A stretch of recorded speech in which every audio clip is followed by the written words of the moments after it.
Bonjour, bonjour à tous. Aujourd'hui, on va présenter l'oracle des esprits sauvages de Stéphanie Gras aux éditions Erol. Donc la boîte est comme ça. Donc, il y a un petit message dedans. La boîte est orangée. Alors je vous lis ce qu'il y a écrit derrière. Donc il y a 44 cartes, et le livre d'accompagnement de 136 pages. La nature est un monde magique capable de nous guérir, admirez ses couleurs, laissez-les résonner en vous et grandissez au rythme des enseignements de la faune.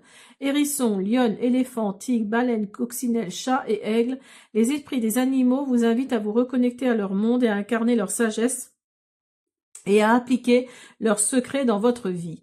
Ces êtres merveilleux, chacun à leur manière, vous délivreront des messages riches et authentiques et apporteront des réponses à toutes vos questions pour vous permettre de retrouver votre véritable voie et de faire les bons choix lorsque vous êtes hésitant.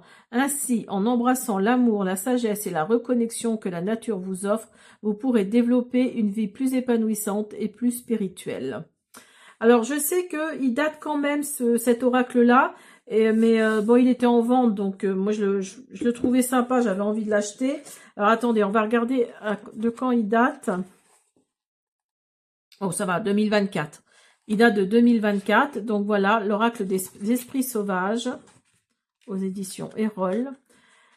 Donc vous allez voir les cartes, il y a un petit message sur les cartes et il y a une couleur qui correspond au chakra racine, au chakra sacré, au chakra du plexus solaire, chakra du cœur, de la gorge, du troisième œil et couronne.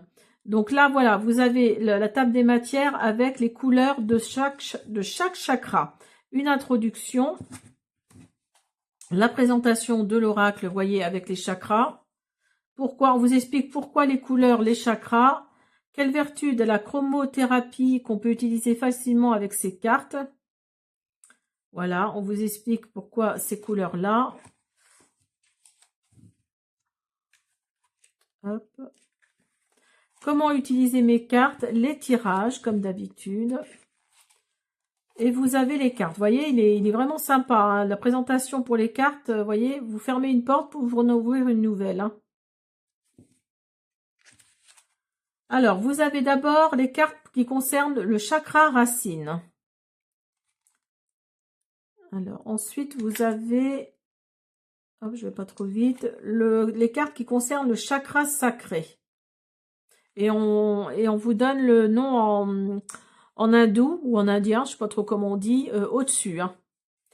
Donc, le chakra racine, c'est Muladhara. Le chakra sacré, c'est Svadhisthana. J'espère que je dis bien. Ensuite, vous avez le chakra du plexus solaire, c'est Manipura. Alors ça, c'est l'arrière des cartes.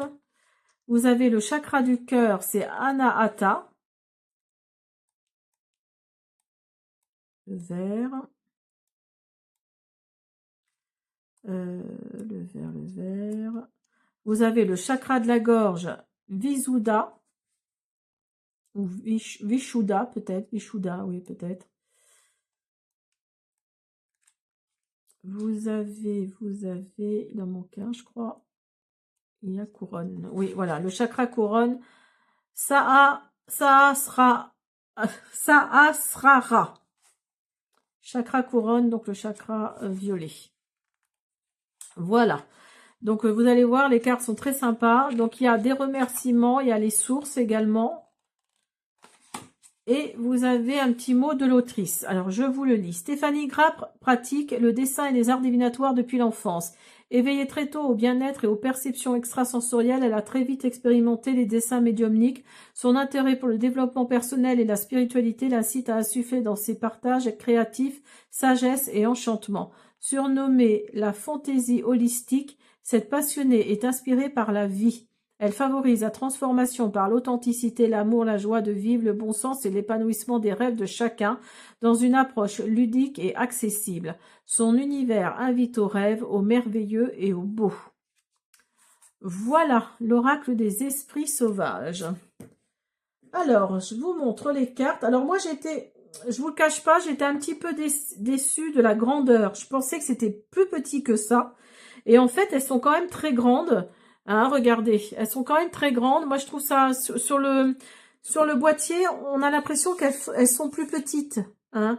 Et j'ai été un peu déçue, je vous cache pas, qu'elles soient aussi grandes. Bon après, les dessins sont sympas, donc ça va encore. Mais oui, je suis un petit peu déçue. J'aurais voulu qu'elles soient ouais, un petit peu plus petites, quoi. Hein, qu'elles tiennent dans la main. Parce que là, regardez, moi j'ai des toutes petites mains. Vous voyez, c'est vraiment très grand. Donc voilà, je suis un peu déçue par rapport à ça. Mais bon. Après, vous voyez, vous avez l'arrière qui est comme ça, comme je vous disais dans le livret. La tranche est couleur un peu... c'est quoi ça? C'est... la qualité est pas mal par contre. Hein. La qualité est quand même bien là. Hein. C'est quand même une bonne qualité. Mais oui, moi j'ai vraiment été déçue par la grandeur des cartes. Mais vous allez voir, les images sont magnifiques. Hein. Enfin, les illustrations sont magnifiques. Alors, vous avez la carte 1, la fourmi. Et vous avez un petit mot-clé là en dessous. La lionne. Le hérisson. Le serpent. La moufette. L'éléphant. Le tigre. Le crocodile. Donc, vous voyez, ça, c'est le chakra racine. Hein. La grenouille. L'abeille. Le renard. Le caméléon. Le chakra du plexus solaire. La libellule. Le bélier.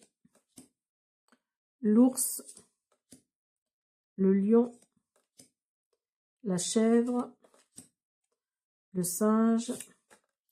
Le chakra du cœur. La tortue. Le colibri. Celle-ci, elle est magnifique, je trouve. Hein. Avec le petit colibri, là, elle est vraiment chouette. Le colibri.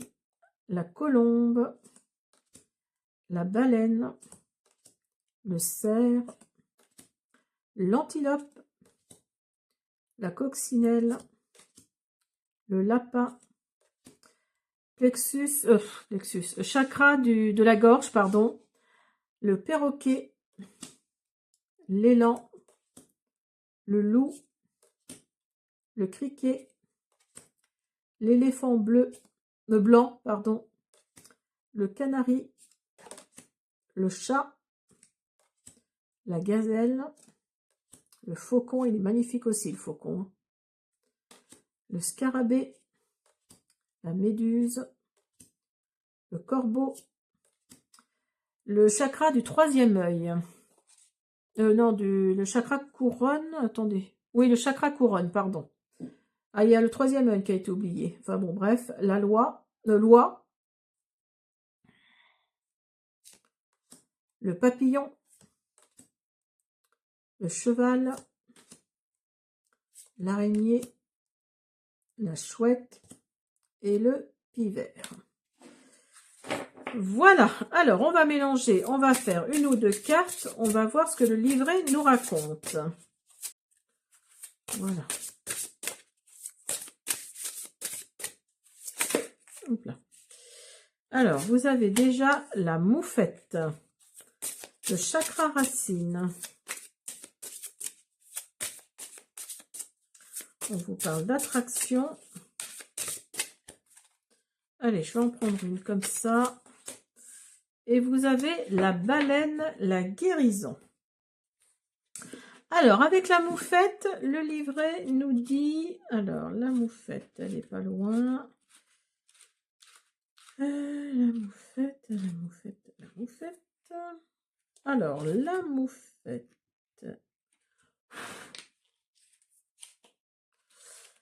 Alors, message. L'esprit de la moufette est souvent associé à la séduction et à la sexualité, mais il représente également l'autopréservation et la confiance en soi. Cette carte te pousse à renforcer ton estime de toi et à avoir confiance en tes interactions avec autrui, que tu sois introverti ou extraverti. Il est crucial d'établir des limites claires et de préserver ta réputation. Cette période est propice à la paix intérieure et à la méditation pour apprécier le calme intérieur et affiner tes perceptions. Alors, je vous lis pas tout. Hein. Les mots-clés sont affinité, séduction, romantisme et poser des limites. Et vous avez la baleine avec le chakra du cœur. 22, la baleine. Donc c'est la guérison. Cette carte te convie à écouter ton intériorité, à accueillir tes émotions et à trouver la voie de la guérison qui mène à l'épanouissement et à l'équilibre dans ta vie. La baleine te pousse à explorer les profondeurs de ton être, y compris les zones sombres et douloureuses qui ont besoin de guérison et de réconfort.